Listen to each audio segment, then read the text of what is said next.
no sé, a qué clientes tiene que atacar, etcétera. Y luego tendríamos otro servidor, ¿vale? Donde el troyano podría descargarse más componentes. Normalmente la pieza inicial es de muy poco tamaño para que pase desapercibida y luego una vez que ha infectado la máquina y tiene el control, se descargan los módulos que le falten. Un módulo para la webcam, un módulo para el browser, etcétera, ¿vale? Os lo he separado, pero puede estar todo unificado en el mismo servidor, ¿eh? Pasa que lo he separado para que se vea diferenciado. Os pongo otra vez aquí los elementos para que os hagáis una idea. En un Dropzone, si nosotros consiguiéramos petar un Dropzone y entrar dentro para ver lo que ha robado el troyano, podríamos encontrar cosas como pues, imágenes JPG, certificados personales, archivos TXT, ficheros .dat, etcétera. Y para que os hagáis una idea, yo he llegado a ver Dropzone de más de 20 gigas, por ejemplo, por Dropzone, ¿vale? Y 20 gigas de TXT son muchos TXTs, ¿vale? Para la parte del troyano, donde manda los datos, el panel de control, puede ser que sea infraestructura que él ha comprado o puede ser que haya vulnerado un servidor de terceros y cuelga ahí la infraestructura, que también es muy común. En vez de pagársela a él, pues vulnera una página web y mete ahí su panel de control para que el troyano envíe los datos, ¿vale? Para que os hagáis una idea, voy a explicar cómo funciona un proceso de infección o un exploit kit, ¿vale? Básicamente, la gente piensa que por navegar por páginas que ya conoce no se va a infectar y eso no es del todo cierto, porque los malos ya han empezado a infectar desde hace tiempo páginas legítimas que pueden navegar, pues el periódico que navegas cada día, la página de juegos, página de tiendas, etcétera, y lo que hacen es colocar ahí el proceso de infección para que cuando el usuario navegue contra la web quedas infectado, ¿vale? Básicamente puede ser con la carga de un iframe malicioso, explotando algún fallo conocido o no conocido, que es lo peor, en algún navegador que tengamos instalado. Por eso es importante estar al día en actualizaciones. Y el hecho de llevar solamente un antivirus no te va a librar de todo eso. Entonces, básicamente, el usuario navegaría contra la página web, la web se recargaría en el lado cliente, harían una detección de qué navegador está usando el usuario, imaginemos que es Internet Explorer, ¿vale? Miraría además qué plugins tiene cargados en el navegador, si lleva un Java, si lleva un Adobe, si lleva un Flash, y dependiendo de la versión de cada uno de esos componentes va a lanzar un exploit customizado para tratar de ganar acceso a la máquina víctima. Además, incluso dependiendo una vez que infecte de la localización, de dónde vengas, si tiene que hacer algún ataque de ingeniería social o lanzarte un phishing, te lo va a lanzar en tu idioma, ¿vale? Para que tampoco haya problemas. Entonces, una vez que te ha lanzado el exploit y te ha ganado el acceso, dependiendo del tipo de versión y demás, puede ser que vayas a parar algún exploit kit u otro. Hay algunos que tienen los plugins más actualizados que otros. Y una vez que ha conseguido el acceso y tiene acceso total, te dropea, te lanza a la máquina un troyano bancario, por ejemplo, o un ransomware que te cifra los archivos, o un poco lo que venga definido en esa campaña. Para que os hagáis una idea, he cogido una tabla comparativa de cuánto podría costar un VPS, ¿vale? Pagándolo al mes, ¿vale? Con estas características. Esto es bastante asumible por cualquiera, un particular lo podría comprar, ¿no? Son precios irrisorios, ¿vale? Obviamente, si el malo cogiera esta infraestructura, esto tiene unas determinadas direcciones de abuse, que si se detecta que ese VPS tiene componente malicioso instalado, podrían mandar para que cerraran el servidor. ¿Estamos de acuerdo? ¿Sí? Vale. Entonces, ¿qué es lo que hacen? Pues se tiende desde hace años a comprar lo que se llaman bulletproof hosting, ¿vale? Estos servidores te permiten alojar cualquier tipo de contenido, ¿vale? Sea del tipo que sea, y obviamente los precios son bastante más elevados. Estamos hablando de igual de $1.500 mensuales o algo así, ¿vale? Que ya es otro precio que no está al alcance de un particular, básicamente, ¿vale? Entonces, estos servidores tienen la característica de tener activas ya protecciones contra la negación de servicio, que no van a hacer caso a los abuses, que si por ejemplo mandan un request para hacer el takedown, te van a cambiar la IP para que den de baja la otra IP y tú sigas funcionando, tienen IPs de backconnect para que tú puedas recuperar el servicio, etcétera, etcétera, etcétera, ¿vale? Y se publicitan de este tipo, ¿vale? Que cualquier actividad está permitida para colgar ahí.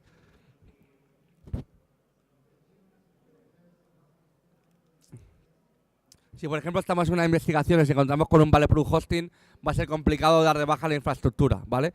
O le capamos el acceso a nivel de DNS para que desde nuestro país no se pueda acceder allí, o está bastante complicado, ¿vale? Entonces, ¿por qué empezó todo esto? Bueno, pues, ¿a alguien le suena esta cara? ¿No? Vale. Bueno, pues este tío, ¿vale? Está buscado por el FBI y es un poco el que dicen que está detrás de la campaña de Zeus Peer-to-Peer, ¿vale? Zeus es un troyano bancario, ¿vale? Y de las distintas variantes que tiene, hay una que utiliza Peer-to-Peer, ¿vale? ¿Por qué es tan complicado el tema del Peer-to-Peer? Si recordamos la imagen de antes, donde había el fichero de configuración, el panel de control, el drop zone, si nosotros conseguimos tumbar uno de esos componentes, el troyano se queda cojo. Si no puede mandar los datos a ningún sitio, el malo no los podrá reaprovechar. Si le tiramos el panel de control, no tendrá acceso a configurar la muestra. Si le tiramos donde está el binario, no podrá infectar a más gente. Y si le tiramos la configuración, el troyano se queda inerte, ¿vale? Entonces, si la fractura es de ese tipo, es realmente sencillo, si no usa bulletproof, poder tirar eso. Pero cuando hablamos de peer-to-peer, no hay un repositorio realmente centralizado, ¿vale? Es decir, hay un montón de máquinas, ¿no? Si la gente ha usado el Emule alguna vez, ya sabéis cómo funciona, ¿vale? Un montón de máquinas, un montón de nodos y se van compartiendo los ficheros cada uno de ellos, ¿vale? Entonces la idea con el Zeus Peer-to-Peer es la misma, ¿vale? Ellos van a tener una botnet, una red gigante, donde van a tener nodos, máquinas zombie, donde cada una de ellas se va a repartir dos tipos de roles. O máquina infectada o máquina donde se va a poder repartir diferentes ficheros de configuración, nuevas actualizaciones, etcétera. Entonces, la muestra esta de peer-to-peer tenía dos maneras de operar. Una vez que infectaba la máquina, se descargaba una lista de peers, una lista de IPs, donde se iba a conectar y donde iba a poder obtener ficheros de configuración, etcétera. Y en el caso de que la red peer-to-peer estuviera capada en la organización o en casa, lo tuviéramos capada, o estuviera caída porque hubiera hecho el takedown, tiene un mecanismo de rescate que se llama DGA, ¿vale? Que es un algoritmo de generación de dominios. Entonces, eso, en base a la fecha y un algoritmo generado por el tío que desarrolla la muestra, cada día se van a generar 1000 posibilidades de dominios donde se va a poder conectar. Y el troyano va a intentar conectar a cada uno de ellos para que el botmaster recupere el control de la botnet. Obviamente, el tío no va a registrar los 1000 dominios, porque sería un gasto de pasta increíble. Pero lo que va a hacer es tratar de, como él sabe lo que se va a generar cada día, porque conoce el algoritmo, porque lo ha hecho él, va a registrar 1, 2, 10 dominios y cuando digamos que la red peer-to-peer caiga, él pueda recuperar los datos y puede iniciar otra nueva campaña, ¿vale? Entonces, ¿qué hacen las empresas de seguridad? Muy sencillo, lo que hacen es hacer ingeniería inversa sobre la muestra, sacar el algoritmo y registrar ellos esos dominios para poder recuperar el control de la botnet, que es lo que se conoce como hacer un sinkhole, ¿vale? Entonces, para este caso, se tuvo que reversear esta muestra de Zeus Peer-to-Peer y se sacó el algoritmo que generaba el DGA, ¿vale? Entonces, lo que hacíamos era cada día ver los 1000 dominios que se generaban para el Zeus Peer-to-Peer. Y con eso lo que hice fue hacer un pequeño estudio de tráfico y demás, ¿vale? Que ahora os lo voy a enseñar. Entonces, todo el tráfico de la red que usa Murofet, ¿vale? Que es como se llama esta variante de Zeus Peer-to-Peer, ¿vale? Está cifrado, ¿vale? No es un tráfico que vaya en claro. Tú vas a poder siempre la primera conexión para descargar la lista de peers, pero luego el tráfico va cifrado. No vas a ver ningún payload de la red ni nada, ¿vale? Entonces, lo que hice fue generar un backup, ¿vale? De varios gigas. Estuve varios días capturando una serie de máquinas infectadas. Y aquí podéis ver, por ejemplo, que el mayor tráfico que yo encontré fue tráfico DNS. Porque lo que hice fue, como sé que no voy a poder acceder a la red peer-to-peer porque está cifrada criptográficamente usando claves públicas con las claves públicas del botmaster, y eso pues es mucho más tedioso, lo que hice fue capar esa red peer-to-peer, ¿vale? Y lo que le obligué es a tirar de DGA para ver cómo se comportaba con el tema de los dominios, ¿vale? Entonces, claro, él empezó a tirar de query DNS. Es muy sencillo hacer esto. Simplemente, si usáis VirtualBox, por ejemplo, ponen la máquina en host only, infectas y que vaya generando los dominios. Es una manera muy sucia de guardar de estos 1000 dominios que genera. No lo aconsejo hacerlo así porque vais a tirar la vida de tiempo, ¿vale? Y luego además había algo de tráfico HTTP porque hay alguna vez que sí que conecta para intentar descargar otra lista de peers, etcétera, ¿vale? Esto es un poco la estadística de tráfico que se podía encontrar en la infección. Otra de las cosas que pude ver, por ejemplo, era que había ciertas IPs que tenían mucha más actividad. Por ejemplo, si yo le puse a la máquina virtual el DNS de Google para que no hubiera problema que escapara a nivel de DNS, porque hay algunos proveedores que ya saben que hay una campaña de este tipo y te escapan el acceso, ¿vale? Entonces usé un DNS de Google para que no hubiera problemas. Era muy sencillo ver que realmente, una vez que infectabas la máquina, el primer tramo de cuando la muestra corría, siempre había mucho tráfico de DNS, luego se quedaba latente un tiempo y luego volvió otra vez a intentarlo, ¿vale? Él tiene una función de que va comprobando si puede tener conectividad, ¿vale? En la campaña que yo estuve analizando, estos son los países que digamos donde más se conectaba. Como podéis ver, pues tenemos países de Rusia, está España, Francia, parte de Estados Unidos, países bálticos, ¿vale? Y podemos ver que en la parte de Sudamérica no hay nada, África no hay nada, y la parte de China y demás no hay nada, eso me parece, ¿vale? Entonces, es un poco para que veáis que se focalizan en zonas muy concretas y esto va por campañas, ¿no? Hacen una campaña y afectan a ciertos targets, ¿vale? Para que os hagáis una idea, a día de hoy la mafia esta se ha profesionalizado y no es una sola persona quien hace todo esto. Hay una persona que compra la parte de distribución del binario, otro que hace la parte de empaquetar la muestra para que no sea detectada por las casas de antivirus, otra parte que monta la infraestructura, otra parte que infecta software legítimo y le añade esto para que la gente se infecte, otro que monta los exploit kits. Es todo un equipo multidisciplinar, ¿vale? Que monta todo esto, ¿vale? Y al final, a nivel de campaña, pues es mucho mejor, ¿no? Si hablamos de temas de evolución, al principio lo que hacía la gente era iba al foro underground, compraba la muestra a quien quería infectar y ya era suficiente, ¿no? A día de hoy entregan directamente el builder con el que, digamos, un software que tú le das un clic, configura, le das un clic y te genera un bot de troyano, ¿vale? Con tu panel de control, etcétera, con tu configuración, todo gráfico y tal, ¿vale? Además viene con un manual de instrucciones por si hay alguien que no sabe usarlo, ¿vale? Y puedes comprar, por ejemplo, inyecciones, ¿vale? O sea, cuando van a hacer el ataque de man in the browser que se pone entre medio del banco y la víctima, pueden comprar las inyecciones que ya se ha estudiado previamente cómo funciona esa entidad financiera y cómo poder recoger los usuarios y contraseñas que meten los usuarios, ¿vale? Es un poco cómo funciona este tema. Para esta campaña de Murofet no había un builder público, es decir, era una muestra que estaba operada solamente por me parece que un par de grupos, ¿no? Entonces, no era algo que pudieras ir al mercado underground tú como investigador, comprar la muestra y poder estudiarla en el laboratorio. Tendrías que encontrar un sample, o sea, una muestra que estuviera corriendo por ahí, recoger esa muestra, además recoger la muestra viva, porque la particularidad de Zeus es que cuando infecta la máquina, ese bot solo vale para esa máquina infectada, ¿vale? Tú no puedes coger esa muestra haciendo, por ejemplo, una respuesta anti-incidentes o un forense, coger esa muestra y correrla en otra máquina. Se puede hacer si modificas la muestra, ingeniería inversa y demás, pero si no quieres tirar de esa especialidad, que además no es algo que no sea trivial, tienes que conseguir una muestra que esté viva, ir a un exploit kit y infectarte y coger la muestra, ¿vale? O por ejemplo irte a Zeus Tracker y mirar si hay tener la suerte que haya algún host alive y puedes descargarte el fichero de malware, ¿vale? Para hablar de estadísticas, ¿vale? Aquí veis que la cantidad mayor de paquetes lo recibió hacia el DNS de Google, obviamente por todas las peticiones del DNS que estaba haciendo. Y ahora voy a enseñar un ejemplo con esta IP, la 212, ¿vale? Que fue uno de los nodos con los que más se comunicó la muestra. No tengo ni idea de lo que intercambió. Obviamente esa máquina la tenía en una zona aislada donde no comunicaba con ninguna ninguna máquina de mi red, ¿vale? Más que nada por si podía llegar a bajar alguna particular, algún tipo de worm que pudiera llegar a bypassear la máquina virtual, ¿vale?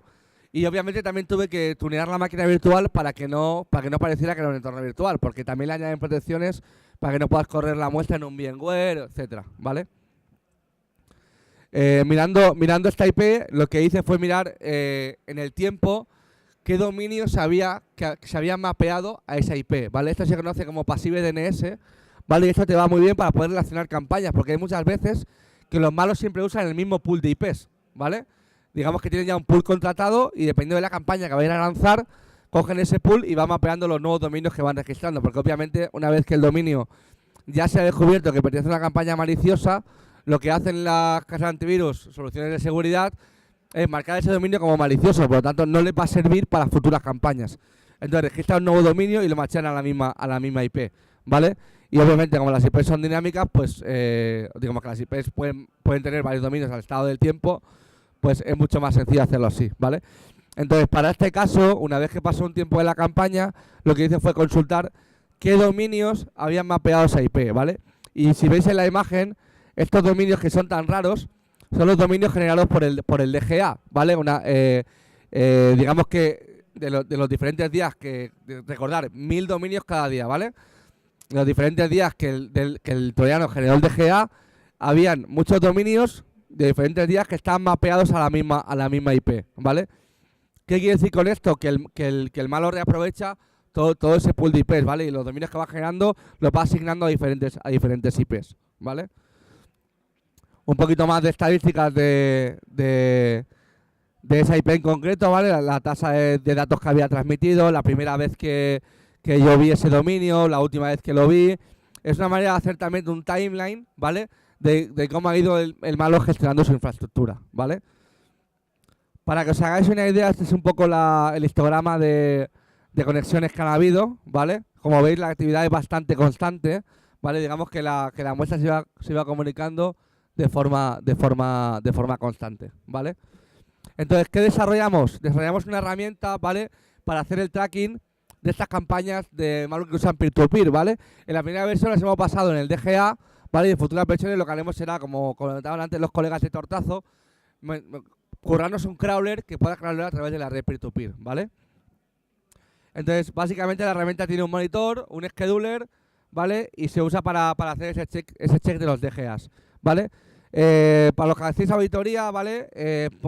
Un software tan simple como WhatWeb, que se saca la versión de servidor Apache si lo tiene, el country y te saca el dominio, si redirige o no, etcétera, o hacer un curl, ¿vale? Son cosas que ya la herramienta la hemos implementado nosotros para que lo haga, ¿vale? Nosotros lo que hacemos es guardar el servidor, ¿vale? Donde está digamos, ese DGA, el servidor donde está, digamos, ese dominio web sirviendo al troyano, ¿vale? Y aparte lo que hacemos, lo hemos integrado con alguna herramienta de terceros para poder sacar también históricos de dominio. Entonces guardamos en ese momento cuando comprobamos qué versión está usando y además guardamos qué dominios ha servido en el tiempo, ¿vale? Para hacer un poco luego de macheo de datos entre servidores, ¿vale?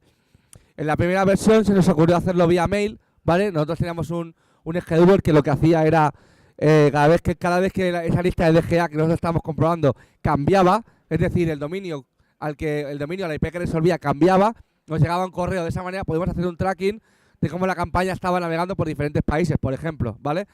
Cuando vimos que recibíamos millones de correos cada día, dijimos, se acabó, lo quitamos. Cambiamos el enfoque de la herramienta. Entonces lo que hicimos fue hacer una versión web, ¿vale? Una versión web está basada en Python con un frontend en Django, ¿vale?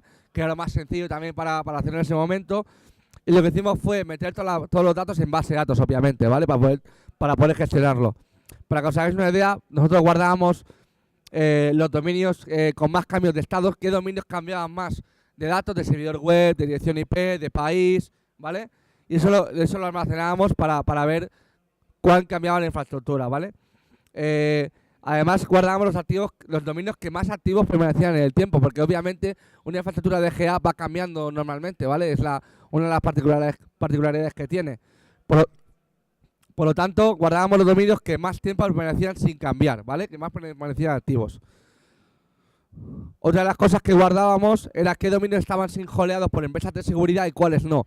En la primera versión lo hemos hecho con algo muy sucio, pero muy sencillo, y es mirábamos, yo sé, con una investigación que hemos hecho, sé qué DNS le aplican las empresas de seguridad a los dominios que sinjolean para saber que están sinjoleados, porque lo ponen en el juiz, ¿vale? Pues ns.sinhole.org o ns.torping no sé qué, ¿vale? Que es de la gente de Abuse. Entonces lo que hacíamos era, mirábamos el DNS y si sabíamos que pertenecía a una empresa sinhole, pues le marcábamos un flag que estaba sinjoleado. Obviamente nos perderemos un montón de información, pero para esta primera versión lo hemos hecho de esta manera, ¿vale? Y luego además, el origen de la actividad maliciosa. ¿Qué país está almacenando más dominios, ¿vale? Más dominios que contengan actividad maliciosa.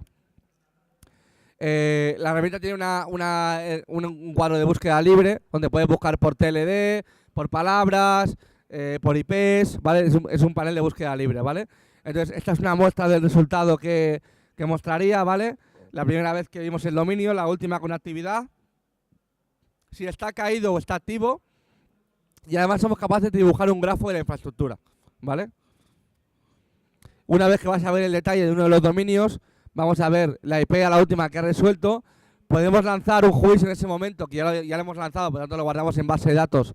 Un juicio de a quién le pertenece, a qué proveedor le pertenece esa infraestructura, y lo hemos integrado con herramientas de tercero como Virus Total o Automater para tener más info de si está en una lista blanca, en una lista negra, etcétera. Y luego además tenemos abajo un panel, ¿vale? Donde pone IP Country First In, donde vamos a poder ver la actividad relacionada con esa búsqueda. Es decir, si sabemos que ese dominio está relacionado con otras cosas, lo vamos a poder ver. Y un mapa con la geoposición. Aquí veremos la actividad relacionada, ¿vale? O sea, perdón, el histórico, cuántas veces que ha estado haciendo en el tiempo ese dominio, y como comentaba, la parte de dibujar la infraestructura maliciosa, ¿vale? Podemos ver la IP origen, el primer dominio que se originó y los demás dominios que ha tenido a lo largo del tiempo, ¿vale? Tenía un pequeño vídeo, pero no hay tiempo, así que son charlas rápidas de media horita. Así que nada, una preguntita rápida, si tenéis alguna. Perdonad, Marc, pero es que vamos muy justos de tiempo, con lo cual, si alguno tenéis alguna pregunta para el ponente, sí que os pediría, si sois tan amables, que cuando termine se la hagáis en privado. Lo lamento profundamente, pero es que vamos muy justos. Vale, así que bueno, un aplauso para el ponente. Muchas gracias, Marc. Bueno, como vamos tan justos y me comentan que a las 2 tiene que estar de esto terminado todo el track porque se procede